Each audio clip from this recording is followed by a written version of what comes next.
घट घट वासी हे प्रभु अविनाशी करतार। दया से तेरी हो सभी भवसागर से पार। निराकार साकार तो जग के पालनहार। है बेअंत महिमा तेरी दाता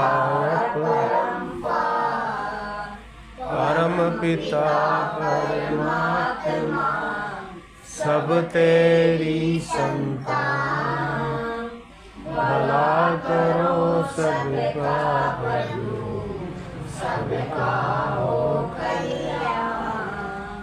भला करो सबका प्रभु सबका हो कल्याण।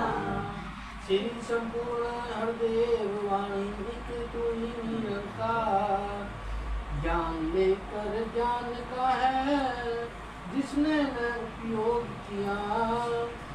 उसको लाभ मिला न कोई न उसने आनंद लिया। सिर्फ ज्ञान लेने से कोई बात न बनने वाली है।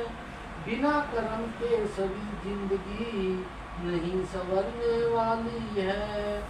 ध्यान बिना ये ज्ञान कभी ना उतरेगा इस जीवन में। हर पल हर सिर सुनने वाली ज्योत जगानी है मन में। गुरु ज्ञान से निरंकार को जाना है पहचाना है। इससे इकमिक हो जाना ही असल में इसको पाना है। ऊपर ऊपर तैरने वाला हासिल क्या कर पाएगा। गहराई में जाने वाला मोती चुन कर लाएगा।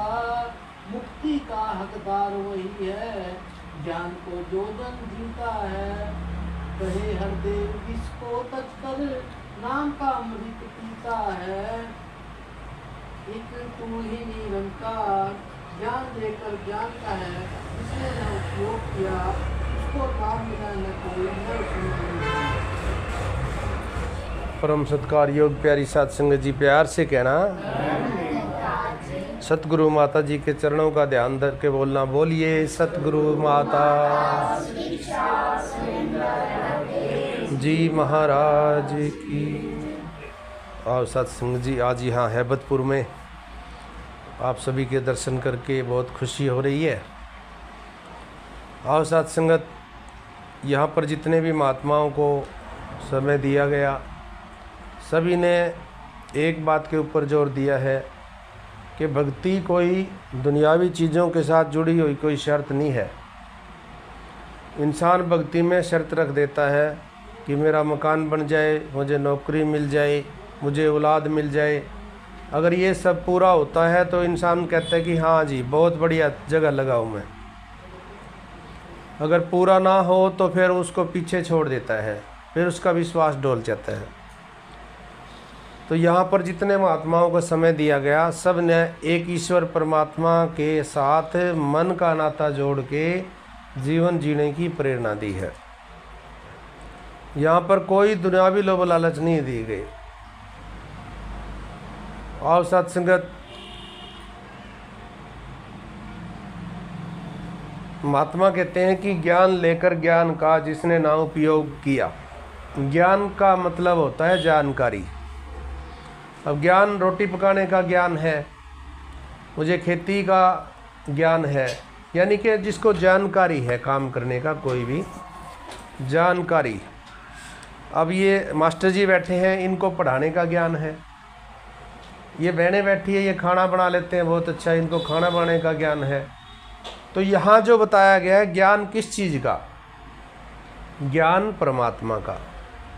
ज्ञान परमात्मा के साथ साथ खुद का भी होना चाहिए,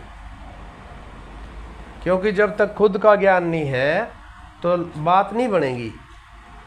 परमात्मा के बारे में सभी जानते हैं पर सारे कहते भी हैं। जिनके पास ज्ञान नहीं है वो भी कहते हैं कि परमात्मा तो कण कण में है,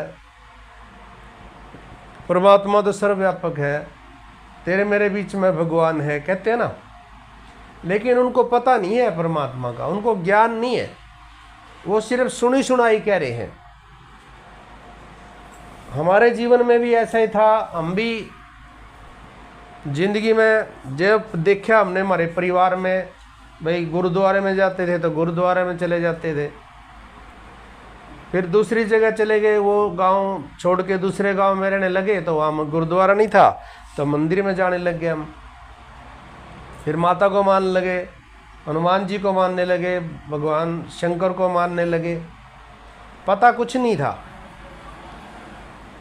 लेकिन जब जीवन के अंदर संकट आए, दुख आए, तो साथ संगत जी फिर उस समय हम जहाँ पर जाते थे वहाँ से इच्छा पूरी नहीं हुई, वहाँ से इच्छा पूरी नहीं हुई तो फिर भटकन शुरू हो गई। अब क्या करें भाई, कहाँ जाए? किसी ने कहा वहाँ चले जाओ जी, पीर पर चद्दर चढ़ा दो, चढ़ा दी जी, फिर भी बात नहीं बनी। यानी जिसने जहाँ कहा वहीं चले जाओ, चले जाते थे हम, लेकिन बात नहीं बनी, दुखी हो गए, परेशान हो गए हर प्रकार से।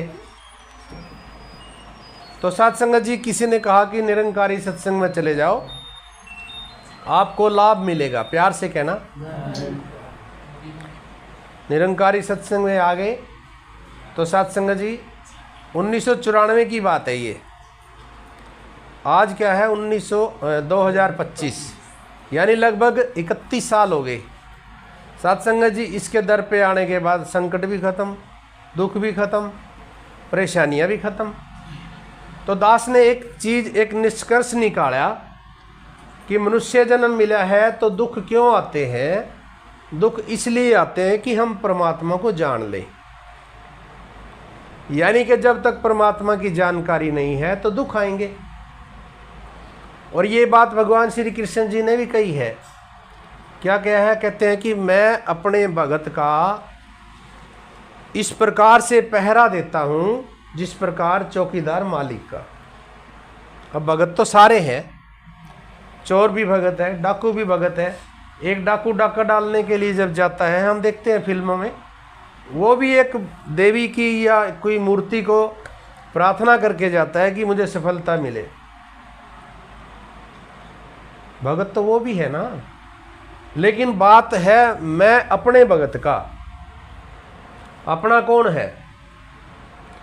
अब मान लो सुमेर जी को मैं नहीं जानता और मैं इनके पास आ जाऊं, मैं बोलूँ भाई साहब 100 रुपये की ज़रूरत है, 500 की ज़रूरत है, देंगे? बिल्कुल नहीं देंगे। अगर मेरी इनकी जान पहचान हो जाए, मैं इनको जानता हूँ, ये मेरे को जानते हैं, ये भी जानते हैं कि अब बड़ी आदमी है, दे देगा, तो मैं 5000 कहूँगा तो 5000 भी दे देंगे। कारण क्या है? जानकारी। इसी प्रकार से जब तक परमात्मा को जानते नहीं तो जीवन के अंदर आनंद नहीं आएगा, जीवन के अंदर खुशियाँ नहीं आएंगी, जीवन के अंदर एक बेचैनी बनी रहेगी, भटकन बनी रहेगी, चिंता बनी रहेगी। जब परमात्मा को जान लेते हैं तो फिर वह भटकन खत्म। और साथ संगत जी, भक्ति तो सारा संसार कर रहा है, लेकिन बिना जाने भक्ति कर रहे हैं। यहाँ महात्मा जी कहते हैं ज्ञान लेके, ज्ञान का जिसने ना उपयोग कराया उसको लाभ मिला ना कोई, ना उसने आनंद हुआ। अब ये पंखा है, पंखा लगा है, इसको बंद कर दें, लाइट भी है, पंखा भी है, बंद कर दिया तो क्या आनंद आएगा? हवा आएगी? नहीं आएगी ना। घर में फ्रिज ले आए, एसी ले आए, लाइट में भी लगा दिया, लाइट भी है, फिटिंग भी है, बटन ऑन नहीं करा तो क्या ठंडक मिलेगी? नहीं मिलेगी। इसी प्रकार से हम जब गुरु जी के चरणों में आए, सतगुरु बाबा या सतगुरु माता जी के चरणों में आए तो हमें ज्ञान दिया। किसका? परमात्मा की जानकारी दी गई। कौन सा परमात्मा? परमात्मा एक है, कोई 200-400 परमात्मा नहीं है। निरंकारी बाबा जी ने कोई नया परमात्मा नहीं दिखाया है, ये वही परमात्मा है जो अनादिकाल से है। जब ये धरती, सूरज, चांद, तारे कुछ भी नहीं था तो भगवान कृष्ण ने कहा कि मैं था। तो ये बात शरीर की नहीं कर रहे हैं, शरीर की बात नहीं है, क्योंकि शरीर का तो जन्म हुआ था। भगवान कृष्ण ने कहा कि मैं अजन्मा हूँ, अडोल हूँ, अविनाशी हूँ।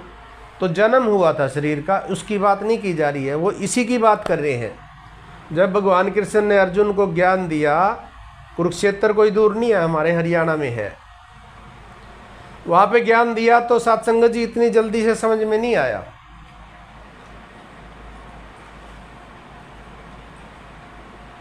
भगवान कृष्ण की 2-3 घंटे की वार्तालाप है, 18 दिन युद्ध चला था, 2-3 घंटे की अवतार विचार बातें चीतें हुई थी, जिसको गीता कहते हैं हम।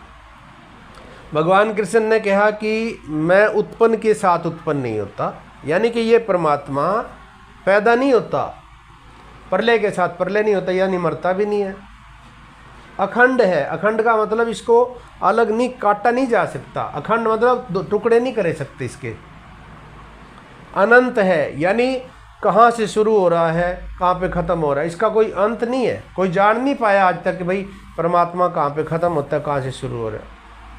अजर है, अजर का मतलब होता है इसको जर नहीं लगता। आप कोई भी दुनिया की चीज़ ले लो, बनाते हैं, उसको जर लग जाता है, वो ख़त्म हो जाती है। ये मकान है, मकान की एक उम्र है 50 साल, 100 साल, 200, 500 साल या 10-20 साल में भी मकान क्या होता है, ईंट खुरगी, जर लग गया, ख़त्म। लेकिन परमात्मा जो आपको दिखाया गया है, इसके अंदर बारिश होती है, और आज नहीं अरबों साल से बारिश हो रही है, इसमें पानी बरसता है, कहीं से ये जर तो नहीं लगे इसको। ये अजर है।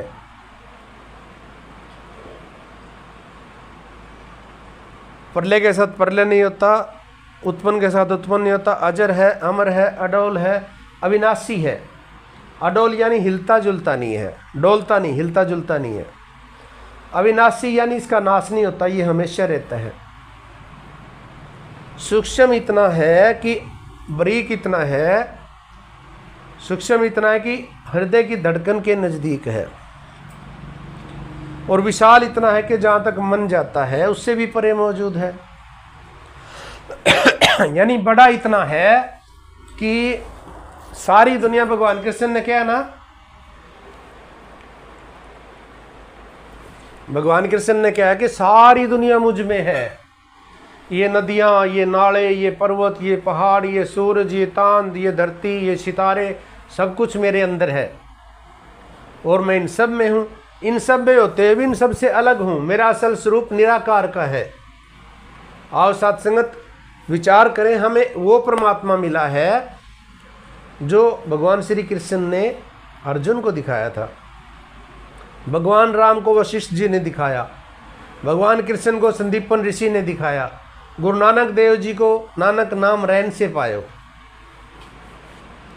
सत्संगत जी ज्ञान तो ले लिया, ज्ञान तो लिया, ज्ञान लेकर ज्ञान का जिसने ना उपयोग किया उसको लाभ मिला ना कोई, ना उसने आनंद लिया।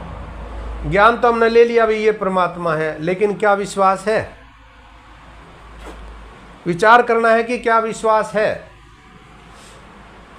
जिसको विश्वास है उसके साथ है। ये प्रहलाद भगत को विश्वास था, आप देख लो कितनी बार उसके ऊपर यातनाएं दी गई, अत्याचार करे गए, हाथी के नीचे फेंक दिया, कुचल देगा, हाथी नहीं कुचला उसने, पहाड़ से गिराया गया, भाई हड्डी पसली टूट जाएगी, कुछ नहीं बिगड़ा।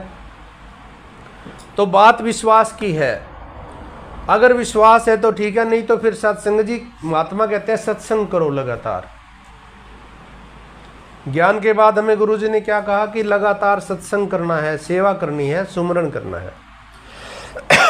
आओ सत्संग जी, हमारा क्या है, हम दुख में सुमरन सब करें, सुख में करे ना कोई। कोई दुख आ जाता है, फिर है भगवान तो ही निरंकार, मैं तेरी शरणा मैनू बख्श, फिर हम सुमरन करते हैं। जो दुख में सुमरन करे तो सुख काहे, जो सुख में सुमरन करे तो दुख काहे को होए। अगर इंसान इसका सुमरन करे तो दुख नहीं आ सकता है। अब परमात्मा को हमने जान लिया है तो पाना अलग बात है, पाया नहीं अभी तक, जानकारी हुई है हमें, पाया नहीं है। अब कोई मेरे को बता दे ये सुमेर जी हैं, दूर से दिखा दे, तो क्या मेरा इससे प्यार होगा? नहीं, जब तक ये मेरे को नहीं जानते, मैं इनको नहीं जानता, तो मतलब ही नहीं है। जब तक इनको विश्वास नहीं होगा भाई बढ़िया आदमी है, ठीक आदमी है, या मेरे को विश्वास नहीं होगा, तो हम लेन देन नहीं कर सकते। तो परमात्मा को जाना है, पाने के लिए हमें सुमरन करना पड़ेगा। विचार करें कि आपने घर में आप कभी भी सुमरन करते हैं? हालांकि सुमरन श्वास श्वास करना होता है, श्वास श्वास सिमरो गोविंद। निरंकारी मिशन में रोका गया था कि रटन नहीं करना। रोका क्यों गया था? क्योंकि श्वास श्वास सिमरन करना है। श्वास श्वास ये एहसास करना है कि मैं शरीर नहीं हूं, ये एहसास है।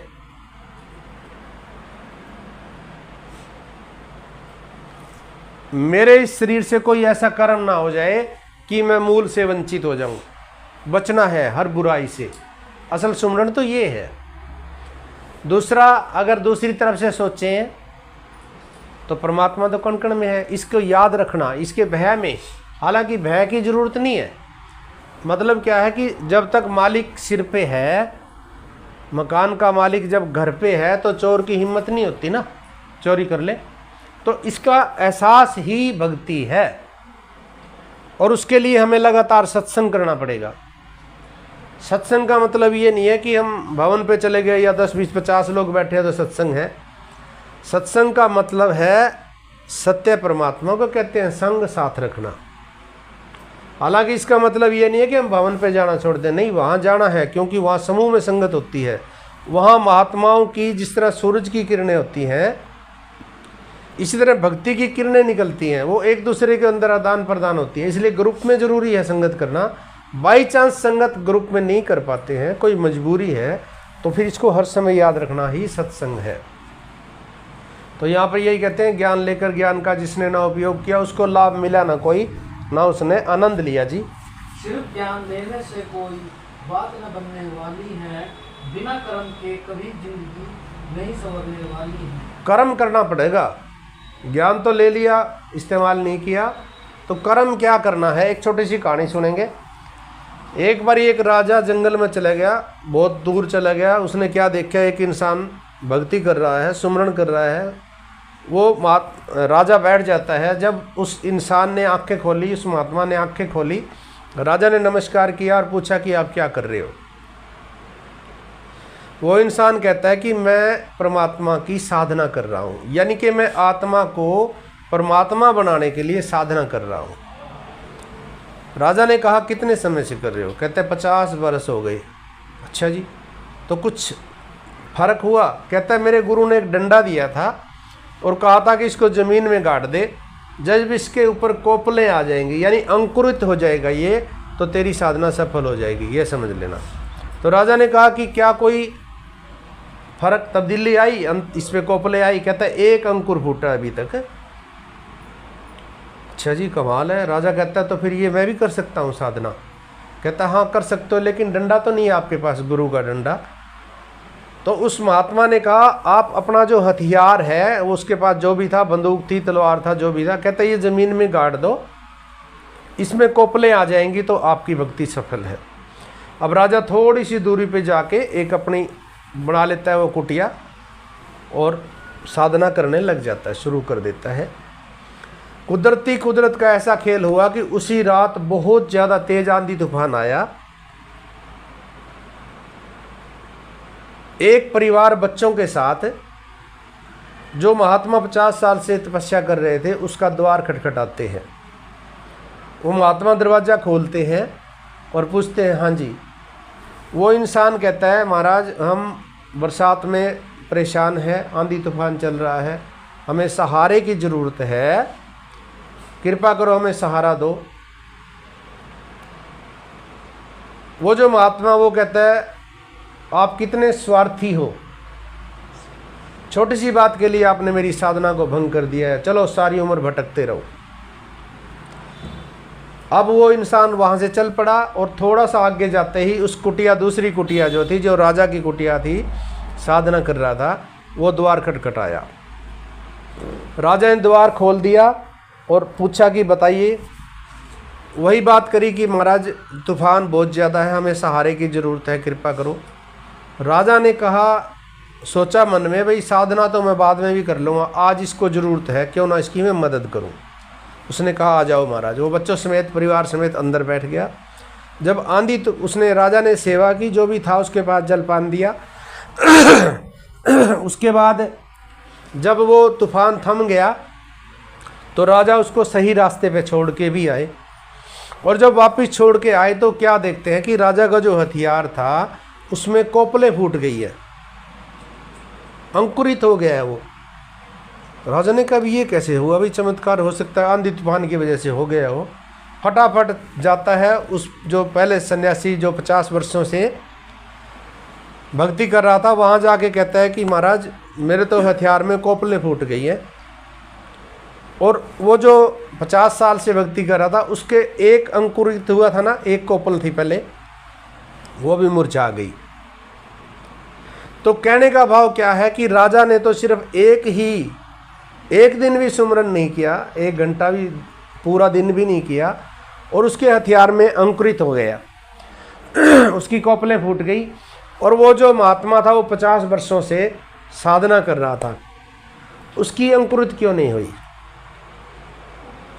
सत्संग जी वो केवल रटन कर रहा था। किसी महात्मा ने कहा कि परहित सरस धर्म नहीं भाई, पर पीड़ासम नहीं अधमाई। यानी अगर दूसरे का भला कर सकते हो, इससे ऊपर कोई धर्म नहीं है। दूसरे की पीड़ा को अगर आप हर लेते हो, उसका दुख दूर करते हो, किसी की मदद करते हो, असली साधना तो ये है। लेकिन सत्संग जी केवल ज्ञान ले लेना, भाई मैं निरंकारी हूँ, मैं ब्रह्म ज्ञानी हूँ, मदद की जहाँ ज़रूरत है अगर हम मदद नहीं कर रहे हैं किसी की, तो ऐसे ज्ञान की कोई वो खास लाभ नहीं मिलेगा, चाहे 50 वर्ष नहीं, चाहे 100 वर्ष भी हो जाए। सत्संग जी इस ज्ञान के अंदर हमें बताया गया कि ये परमात्मा निरंकार है, और साथ में ये भी बताया कि तू शरीर नहीं है। शरीर नहीं है तो क्या है? आत्मा। अब आत्मा और परमात्मा को अलग मानने बैठे हैं या एक है, ये भी सोचने का विषय है। अगर जब तक इसको एक नहीं मानते हैं तो आनंद नहीं आएगा, आनंद की अवस्था नहीं बनेगी। भगवान कृष्ण ने क्या कि ज्ञान लेने के बाद कृष्ण अर्जुन को भी समझ नहीं आई थी बात, उसने भी कहा कि हे भगवान मैं हवा की गठड़ी बांध सकता हूँ, पर ये मन मेरे वश में नहीं आ रहा है। और मन का ही खेल है सत्संग जी। भक्ति मन से होती है, कपड़े रंगने से, दाढ़ी बढ़ाने से, दाढ़ी कटवाने से, सिर मुंडवाने से भगत नहीं होता कोई भी। क्योंकि अगर काला कोट डाल ले तो वकील नहीं बन जाएगा, पकड़ा जाएगा। सफ़ेद कोट डालने से कोई डॉक्टर नहीं बन जाता। मन में अगर भक्ति है, मन में अगर परोपकार है, मन में दूसरे की भलाई की कामना है, वो भगत है। और सत्संग जी भगवान कृष्ण अर्जुन की बात आई थी। अर्जुन को भगवान कृष्ण ने विराट रूप दिखाया, तो जब समझ नहीं आया, सवाल कर रहा था बार बार, तो भगवान कृष्ण ने कहा कि नैनन छिदंती शस्त्राणी, यानी कि इसको शस्त्र काट नहीं सकता। छोटी बात नहीं है, बहुत बड़ी बात है। हम हजारों बार सुन चुके हैं इस बात को। जब एक बात सोचो, जब इसको कोई काट नहीं सकती चीज़, आत्मा कहाँ से आई है? मेरे अंदर आत्मा किसने काट के डाल दी? आपके अंदर किसने आत्मा काट के डाल दी है? कितनी आत्माएं हैं? सत्संग जी यही ज्ञान है बस। जिस दिन ये बात समझ में आ गई ना, उस दिन से ज्ञान शुरू होता है, उस दिन भक्ति शुरू होती है, उस दिन से आनंद आना शुरू होता है। हमने ज्ञान तो ले लिया, लेकिन आज तक कभी हमने जानने का प्रयास किया इस बात को कि आत्मा परमात्मा एक है कि अलग है? क्या मेरा विश्वास ये है? क्या आपका ये विश्वास है कि आत्मा परमात्मा एक है? हैं तो कैसे हैं? एक कैसे हुए? और सत्संगत यही ज्ञान है। गुरु ने हमें क्या दिया? सुमरन। सुमरन क्या है? तू ही निरंकार। क्या सुमरन है? हम रट्टा मार रहे हैं, तू ही निरंकार, मैं तेरी शरणा मैंने बख्श लो। एक औरत, एक बहन ने खाना बनाया और पति देव को कहती है खाना बना दिया, खाना खा लो जी। अब वो पति कह रहा है खाना बना दिया, खाना खा लो जी, खाना बना लिया, खाना खा लो जी, क्या उसका पेट भरेगा? वो खाना उठाए खा ले, पेट भर जाएगा। ज्ञान के अंदर भी यही चीज है, सुमरन भी यही है, तू ही निरंकार। सत्संगत बहुत गहराई है, छोटी सी बात है ये। इसको समझने के लिए एक दिन नहीं, बहुत समय लग जाता है, विश्वास नहीं होता इन बातों का। सामने से गुरु कह रहे हैं तू ही निरंकार, लेकिन क्या इतने में मैंने मान लिया कि तू ही निरंकार? नहीं, साबित करना पड़ेगा। जब तक साबित नहीं करेंगे ना तो विश्वास नहीं होगा। और सत्संग जी, सुमरण क्या है? याद। सुमरण किसको कहते हैं? कहते हैं ना सुमरण शक्ति चली गई जी, याददाश्त चली गई। हमें क्या याद दिलाया सतगुरु ने? यही तो याद दिलाया ना कि तू शरीर, तू केवल शरीर नहीं है।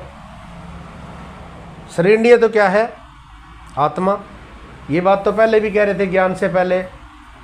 हम हर रोज तो कहते थे कि आत्मा परमात्मा एक है, रोज तो कहते थे।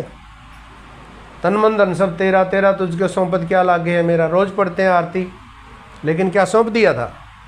हिंदू मुस्लिम सिख ईसाई आपस में सब भाई भाई, हजारों साल से सुनते आ रहे हैं। बच्चा था तब से सुन रहा था दास, लेकिन कहाँ है, कहाँ भाईचारा है? अगर दास ये कहे कि झगड़े आज हो रहे हैं तो इसी बात पे हो रहे हैं, तो हिंदू मैं मुस्लिम, तो मुस्लिम मैं हिंदू, तो सिख मैं ईसाई, ये टोपी वाला ये पगड़ी वाला, ये औरत ये मर्द, झगड़े इस बात पे हो रहे हैं। जब ज्ञान समझ में आ जाता है तो ये सारे के सारे भ्रम खत्म हो जाते हैं। ज्ञान का सूरज उदय हुआ तो जीवन में उजियारा है, मन के भीतर से भ्रमों का दूर हुआ अंधियारा है। ये सारे के सारी दीवारें गिर जाती हैं, सारे भ्रम खत्म हो जाते हैं। हिंदू मुस्लिम सिख ईसाई जाति पाति के धर्म, तेरे मेरे के धर्म, छोटे बड़े का धर्म, ये सारे भ्रम खत्म हो जाते हैं सत्संग जी। लेकिन ज्ञान समझ में आ जाए तब तो। यहाँ पर यही कहते हैं जी, ध्यान बिना ये ज्ञान कभी ना उतरेगा इस जीवन में, हर पल हर सिर सुबरन वाली ज्योत जगानी है मन में। ध्यान बिना ये ज्ञान नहीं उतरेगा जीवन में, हर पल हर चिन्ह सुमरण वाली, हर समय याद रखना है कि तू ही निरंकार। हाँ जी, गुरु ज्ञान से निरंकार को जाना है, पहचानना है, इसमें एकमिक हो जाना ही असल में इसको पाना है। गुरु ज्ञान से हमने जाना है और पहचाना है, अब एकमिक हो जाना है, एक हो जाना है। राम कबीरा एक भयो है, कोई ना सके पहचानी। राम और कबीर एक हो गए, जीते जी हुए हैं, मरने की बात नहीं, बातें हैं ये जीते जी की अवस्था है। राम और कबीर एक हो गए। क्या कभी हमने सोचा कि मैं और निरंकार एक हो गए हैं? इतना विश्वास है हमारा? जिस दिन इतना विश्वास हो जाएगा सत्संग जी, उस दिन कुछ मांगने की आवश्यकता नहीं है, उस दिन अरदास करने की आवश्यकता नहीं है।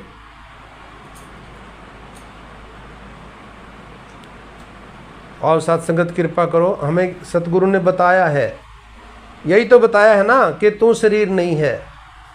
क्या मेरा विश्वास है इस बात के ऊपर? आज भी हम शरीरों में उलझे हुए हैं, मेरा तन दुखी, मेरा मन दुखी, मेरा ये इच्छाओं के पीछे भाग रहे हैं। जबकि सतगुरु ने हमें ये बताया है, पहले भई प्रावलद पाछे भया शरीर। पहले हमें बता दिया कि इतने सांस लेगा, इतना जीवन तूने जीना है, एक एक चीज लिख दी गई, फिर बाद में शरीर बना है। लेकिन विश्वास ना होने की वजह से इंसान दुखी रहता है जी। ऊपर ऊपर तैरने वाला हासिल क्या कर पाएगा, गहराई में जाने वाला मोती चुनकर मिलाएगा। सत्संग जी कहते हैं, करत करत अभ्यास के जड़मती होत सुजान, आवत जावत राश्री शिल पर पड़े निशान। ये अवस्था एकदम नहीं बनती है। अगर कोई ये सोचे कि एकदम बन जाएगी, नहीं नहीं, अभ्यास करना पड़ता है, बार बार सुमरन करना पड़ता है। सुमरन करेंगे मन भाग जाएगा। सुमरन करते करते मन में कोई बात आ जाएगी, उस रिश्तेदार की 20 साल पुरानी बात आ जाएगी। सुमरन करना बैठोगे कोई बात और हो जाएगी, वो सुमरन का ध्यान भाग जाएगा। मोड़ के मन्नू दुनिया वल्लू चित गुरु दी चरनीला। बार बार अभ्यास करना है। बार बार अभ्यास करने से ये मन सुमरन पे टिक जाएगा, ये मन निरंकार पे टिक जाएगा। ये मन मान लेगा कि हाँ मैं केवल शरीर नहीं हूँ। तो यहाँ पर यही कहते हैं, गहराई में जाना, गहराई में उतरना है। ज्ञान तो इतना आसान है कि कोई भी जाता है निरंकारी, सदगुरु के दर पे जाके तुरंत दे देते हैं, हाँ जी ले लो। एक समय ऐसा था कि कहते थे कि बहुत साल तक सेवा करनी पड़ती थी, गुरुकुल में जाकर लकड़ियाँ चुगनी पड़ती थी। उस समय लकड़ियों का ज़माना था। आजकल तो गैस आ गया ना, आजकल वो चीज़ें नहीं है, हमें आसानी से मिल गया, इसलिए शायद हम कदर नहीं कर पा रहे हैं। इसलिए सत्संग जी ज्ञान सूक्ष्म है, बहुत सूक्ष्म ज्ञान है, इसको अपने जीवन में उतारना है जी। मुक्ति का हकदार वही है, ज्ञान को जो जन जीता है, कहे हृदय विष को तजकर नाम का अमृत पीता है। बाबा जी कह रहे हैं मुक्ति का हकदार वो है जो इसको जिएगा। मुक्ति का हकदार वही है जो जन इसको जीता है, कहे हृदय विष को तज के नाम का अमृत पीता। विष और अमृत की बात आई है। विष क्या है, जहर क्या है? जहर है निंदा, चुगली, ईर्षा, वैर, द्वेष, ये जहर है। जब मैं शरीर नहीं हूं तो सामने वाला भी शरीर नहीं है। सामने वाला कौन है? मेरा सतगुरु है। अगर सतगुरु रूप समझ के सत्कार करते हैं, अब यह नमस्कार करी है, जिसने शरीर को नमस्कार करी है उनको क्या लाभ मिलेगा? सत्संग जी शरीर को नमस्कार नहीं है, ये रोशनी को नमस्कार है। आपके घर में बल्ब लगा हुआ है, लाइट लगी है, सारा दिन लगी रहती है ना। रात को जब शाम को बल्ब ऑन करते हो तो सत्संग जी हाथ जोड़ते हैं, तो वो लाइट को नमस्कार नहीं है, बल्ब को नमस्कार नहीं है, रोशनी को नमस्कार है। यहाँ भी आत्मा ने परमात्मा को जान लिया है, उसको ये नमस्कार करते हैं हम। तो आओ सत्संगत, जब मैं शरीर नहीं हूँ तो सामने वाला भी शरीर नहीं है, लेकिन हम क्या देखते हैं? ये सास, ये बहू, ये बेटा, ये माँ, ये पति, ये पत्नी, यानी ये दीवारें खड़ी कर ली हमने। जब ये दीवारें खड़ी कर ली हमने, जाति पाति की दीवारी, तेरे मेरे की दीवारें, बहुत सी बातें हैं सत्संग जी, मैं बड़ा ये छोटा, अगर ये बातें हैं तो सत्संगत ज्ञान समझ में नहीं आया है। जिस दिन ये सारी बातें, ये सारी दीवारें गिर जाएंगी सत्संगत, उस दिन फिर आनंद की अवस्था बनेगी। और ये सच्चाई भी है, क्योंकि अगर मैं सब कुछ कर सकता हूँ, इतनी ताकत है मेरे अंदर, तो फिर शरीर बूढ़ा क्यों हो गया? समय के साथ आंखों की रोशनी कम, कानों से सुनना कम हो जाता है।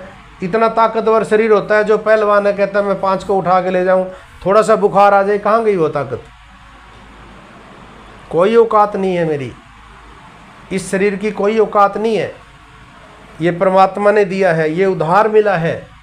जन्म और मृत्यु ईश्वर परमात्मा के हाथ में है, बीच का समय इंसान के हाथ में है। इंसान चाहे तो मुक्ति को प्राप्त कर सकता है, मोक्ष को प्राप्त कर सकता है। अगर नहीं करेगा तो फिर दोबारा 84 में जाना पड़ेगा। कई जन्म में कीट पतंगा, कई जन्म गजमीन कुरंगा, कई जन्म पंछी सर्प होयो, कई जन्म हैबर वृक्ष जोयो, मिल जगदीश मिलन की बरिया, चिरो कालिए देह से जरिया। आओ सत्संगत, समय 2-3 मिनट आगे बढ़ गया है, कृपा करो सत्संग जी।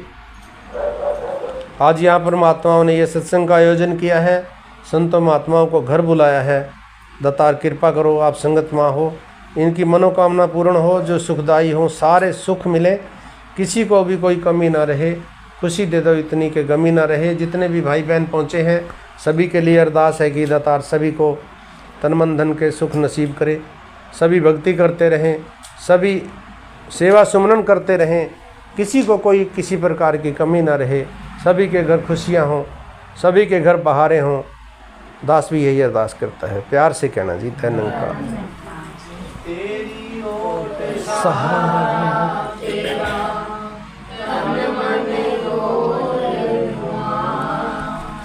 कहे अवतार तेरे ही दाता, दिन रात